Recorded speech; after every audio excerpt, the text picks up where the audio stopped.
welcome to my channel and my new series। जी हाँ, आज मैं एक नई सीरीज शुरू करने जा रही हूँ upon huge request from my friends and my family and my followers।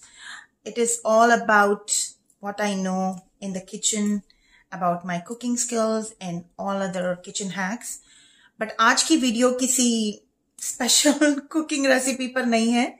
आज की वीडियो बहुत ही सिंपल होने वाली है and it's the very special video about how to make clarified butter ghee at home।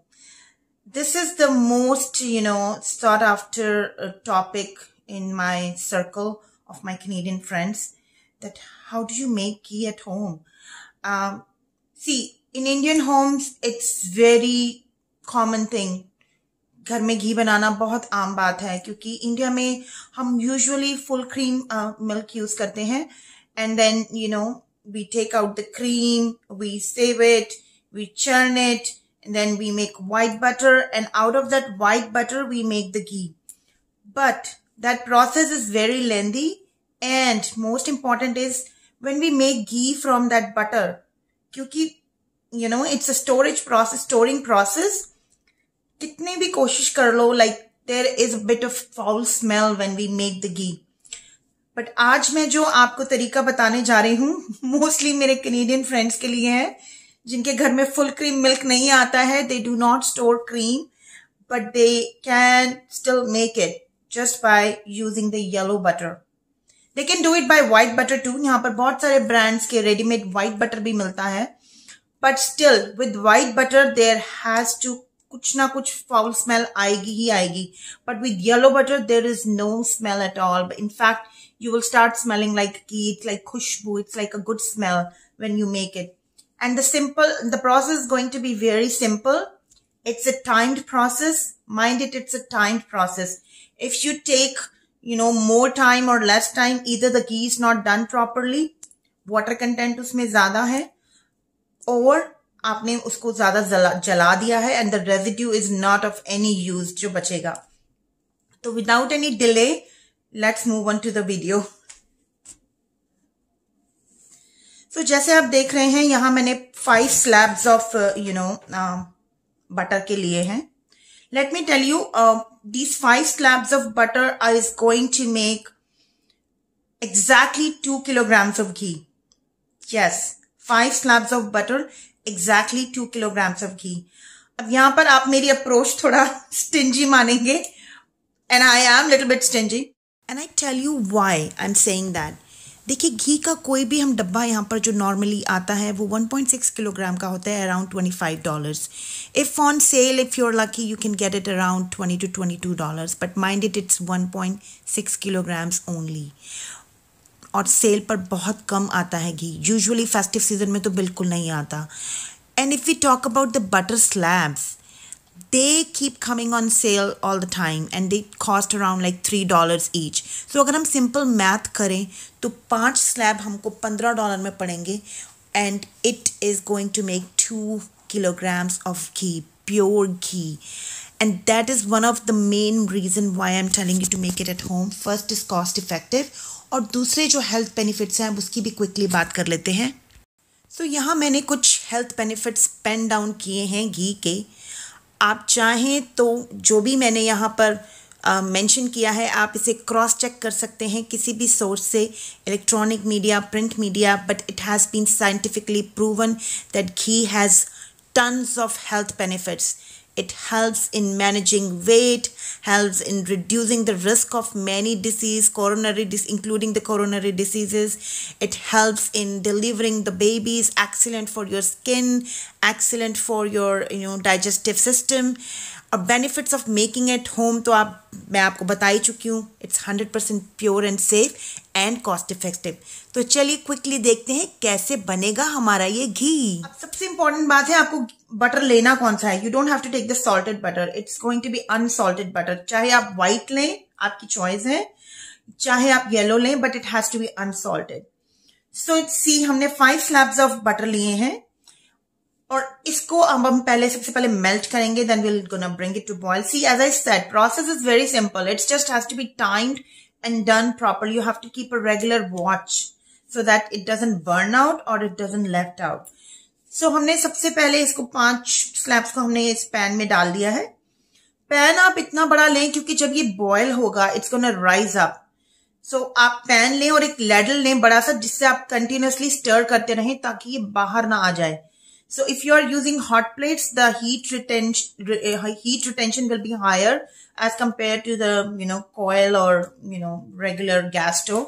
So heat का भी आप ध्यान रखें. मैं यहाँ पर medium to high flame रखूंगी शुरू में, and then once it start boiling, I'm going to keep it to low to medium. So let's see, start the process. आप देख रहे हैं मैं शुरू कर चुकी हूँ और अब मैं आपको साथ साथ बताती जाऊंगी कि किस तरह से हमने कितनी देर हम इसे रखेंगे और ये स्टार्ट हो जाएगा रिड्यूस होना. So let's see. सो जैसा आप देखा आपने कि ये देखिए ये पूरी तरह ऑलमोस्ट बॉयल हो चुका है. इस पे फ्रॉथ आना शुरू हो गया है. इस फ्रॉथ को आपने पूरी तरह ब्लेडर से आपने तेज रखना है. थोड़ी सी गैस आप अभी भी दोबारा मीडियम टू हाई कर सकते हैं. आप ऑलरेडी टाइम देख चुके हैं, ऑलमोस्ट हाफ एन आवर हो चुका है. This is about to just come out. आप देख रहे हैं ये व्हाइट लाइंस और बीच में जो आप ये ऑयल निकलता हुआ देख रहे हैं. This is actually it started giving out the butter separating from the milk residue. So अब हम इसे कंटिन्यूअसली हमें इसे स्टर करना है and it is going to be take another 5 to 10 minutes.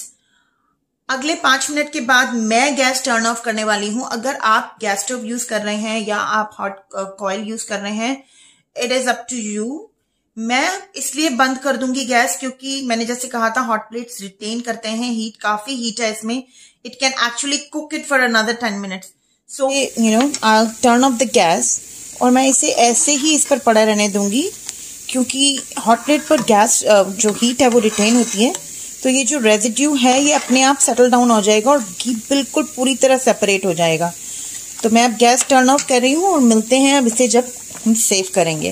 How to save it in the jar. तो ये देखिए ये और 2 मिनट बाद मैं आपको स्टेटस दे रही हूँ. आप देख सकते हैं गैस बंद है और अभी भी इसमें इतनी हीट है कि ये अभी भी थोड़ा थोड़ा बॉयल हो रहा है. बट आप रेजिड्यू देखिए बिल्कुल सारा सेटल हो चुका है. अगर मैं हल्का सा इस पर स्पून ऐसे हिलाऊं तो ये आराम से साइड में आ जाएगा. बिल्कुल देखिए क्रिस्टल क्लियर घी हमारा बन के तैयार है और नीचे ये रेजिड्यू सारा नीचे सेटल डाउन हो चुका है. अब इसे हम थोड़ा सा ठंडा होने देंगे. इतना ठंडा कि मतलब ये थोड़ा सा स्ट्रेन हो सके और हमारे जो स्टोर करने वाला बर्तन है उसमें आराम से मैं उसको सीव कर सकूं, छान सकूं. और मेरा जो क्योंकि वो प्लास्टिक का कंटेनर है पूरी तरह पिघल ना जाए तो इसलिए मैं इसे थोड़ा सा ठंडा होने दूंगी और फिर उसके बाद मैं आपको दिखाऊंगी कि कितना घी हमारा निकला है. देखिए जैसे मैंने आपको दिखाया था ये लास्ट लेग है. घी अब थोड़ा सा नॉर्मल हो चुका है. पूरा रेजिड्यू नीचे बैठ चुका है. तो चलिए अब इसे छान लेते हैं.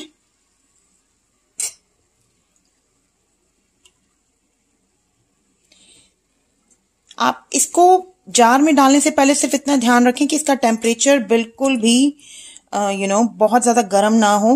अगर आप ग्लास के जार में स्टोर कर रहे हैं then it's a different story. But if you are using a plastic jar जैसा कि मैं यूज करने वाली हूं देन प्लीज मेक श्योर कि इसका टेम्परेचर बिल्कुल नॉर्मल हो चुका है. आपका जार पिघलेगा नहीं. इसका टेम्परेचर इतना गर्म नहीं है. तो चलिए मैं आपको दिखाती हूँ मैंने कैसे स्टोर किया है. रेजिड्यू का हम क्या करने वाले हैं तो देखिए ये प्योर बिल्कुल खोए की तरह है. इसके बहुत सारे यूजेस हैं. आप जैसे चाहे वैसे इसे यूज कर सकते हैं. कुछ लोगों को इसे मीठा मिलाकर खाने में पसंद आता है. आप मिठाई तो बना ही सकते हैं लेकिन ऐसे ही मीठे में भी खा सकते हैं. लाइक मेरी मॉम को ये ऐसे ही चीनी मिलाकर खाने में बहुत मजा आता है. तो आप उस तरह भी खा सकते हैं बट इट्स टू हैवी. तो हो सकता है आपको पसंद ना आए. लाइक मेरा भी टेस्ट नहीं है. आप इसे स्ट्रेन करके अच्छे से जब ये पूरी तरह से स्ट्रेन हो जाएगा इसे आप किसी ना किसी सब्जी की ग्रेवी में भी डाल सकते हैं. It's gonna thicken your gravy. Like खोया पनीर या कोई भी सब्जी जिसको आप थिक करना चाहते हैं, मखाने की सब्जी कोई भी.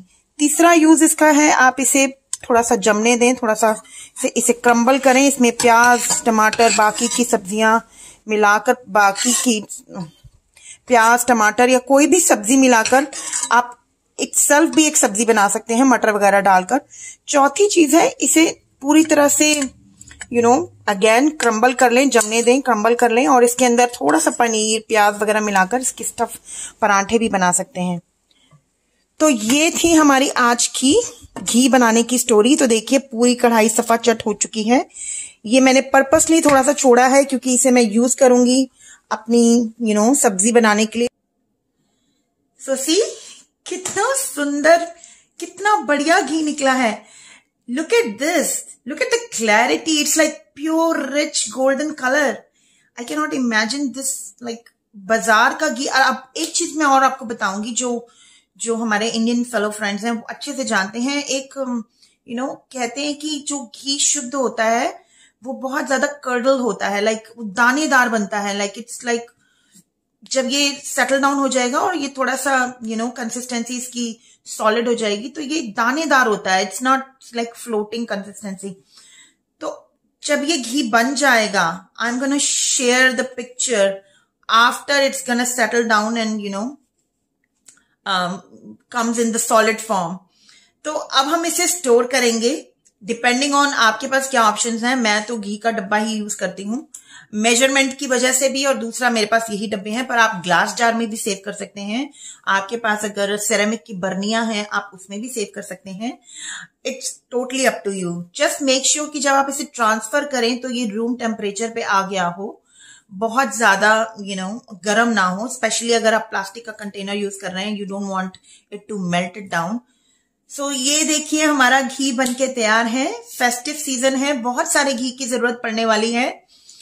हम बहुत सारी स्वीट्स भी बनाएंगे। मैं कोशिश करूंगी आपके साथ कुछ रेसिपीज शेयर करने की। तो आप भी इंजॉय कीजिए इस घी का घर में, इससे खाना बनाइए, इसको अपने स्किन पर यूज कीजिए। It is completely organic, most purest form. इससे मिठाइयां बनाइए, जैसे चाहे वैसे खाइए। सो चलिए इंजॉय करते हैं और मिलते हैं नेक्स्ट वीडियो में एक नई रेसिपी के साथ। Take care, bye bye, be safe.